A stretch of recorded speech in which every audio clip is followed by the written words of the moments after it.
नमस्कार बंधुरा रसनालये आपनादेर सबाइके स्वागत। आमार आजकेर रेसिपि हलो किउकाम्बर जूस।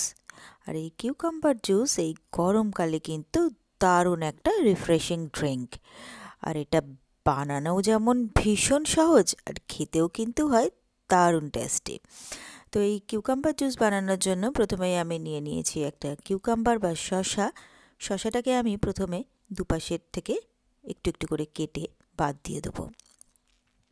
এরপরে আমি কয়েকটা স্লাইস করে নিয়েছি শসার।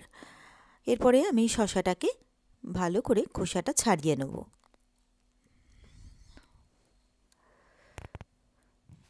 তো এইভাবে আমি পুরো শসার খোসাটাকে ছাড়িয়ে নিলাম। এবারে আমি শসাটাকে কেটে নিচ্ছি। তো প্রথমে ছোট ছোট করে স্লাইস করে কেটে নেব, তারপরে শসাটাকে ছোট ছোট পিস করে কেটে নেব। তো শসাটাকে আমি যতটা প্রয়োজন আমি কেটে নিয়েছি। এরপরে আমি একটা ব্লেন্ডার নিয়ে নিয়েছি। কেটে রাখা শসাগুলো আমি ব্লেন্ডারের মধ্যে সব দিয়ে দিলাম। এরপরে আমি নিয়ে নিচ্ছি এখানে পুদিনা পাতা।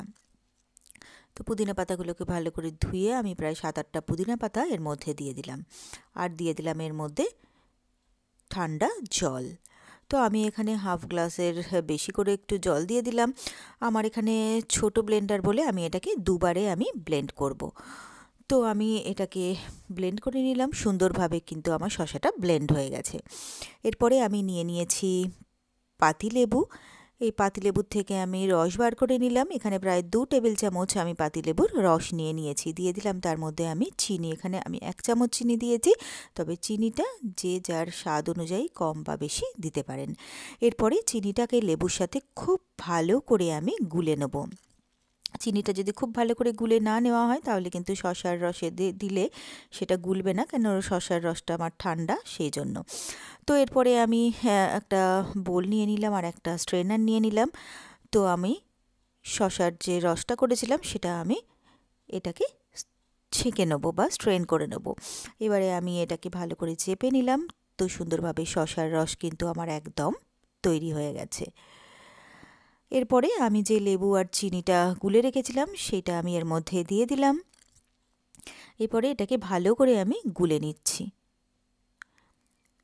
তো এটাকে ভালো করে আমি মিলিয়ে নিলাম। তো সুন্দর করে শসার রস কিন্তু আমার একদম তৈরি। ভীষণ কম খরচে কিন্তু দারুণ একটা রিফ্রেশিং ড্রিঙ্ক কিন্তু আমার এটা তৈরি হয়ে গেল। এরপরে আমি সার্ভ করার জন্য নিয়ে নিয়েছি একটা গ্লাস। তো আমি এখানে দিয়ে দিচ্ছি কয়েকটা আইস কিউবস। এরপরে আমি যে শসার রসটা তৈরি করে রেখেছিলাম সেটা আমি গ্লাসের মধ্যে ঢেলে নিচ্ছি। তো আমি শসার রসটা গ্লাসের মধ্যে সুন্দর করে ঢেলে নিলাম। এরপরে আমি এটাকে একটু গার্নিশ করার জন্য যে শসার স্লাইসগুলো আমি প্রথমে কেটে রেখেছিলাম সেই শসার স্লাইসগুলো আমি এর মধ্যে দিয়ে দিলাম। আর কয়েকটা লেবুর স্লাইসও আমি গ্লাসের মধ্যে দিয়ে দিলাম। এতে দেখতেও যেমন সুন্দর লাগবে আর খেতেও কিন্তু ভীষণ ভালো লাগবে। আর একটা শসার স্লাইস আর একটা লেবু স্লাইস আমি গ্লাসে সুন্দর করে ডেকোরেশনের জন্য আটকে দিলাম। এরপরে আমি এটা সুন্দর করে সার্ভ করে দিলাম। তো ব্যাস তৈরি হয়ে গেল আমার খুব সহজে আর খুবই চটপট বাজেট ফ্রেন্ডলি দারুণ একটা গরমের রিফ্রেশিং ড্রিঙ্ক শসার জুস। আর এই রেসিপিটা যদি আপনাদের ভালো লেগে থাকে তাহলে আপনারাও বাড়িতে ঠিক এইভাবে একবার ট্রাই করে দেখবেন। আশা করি আপনাদেরও সকলেরই ভীষণ ভীষণ ভালো লাগবে। আর আমার রেসিপিগুলো যদি আপনাদের ভালো লেগে থাকে তাহলে আমার ভিডিওগুলোতে প্লিজ লাইক করবেন। আর আমার চ্যানেলটা যদি নতুন চেক করতে থাকেন তো প্লিজ চ্যানেলটাকে সাবস্ক্রাইব করবেন।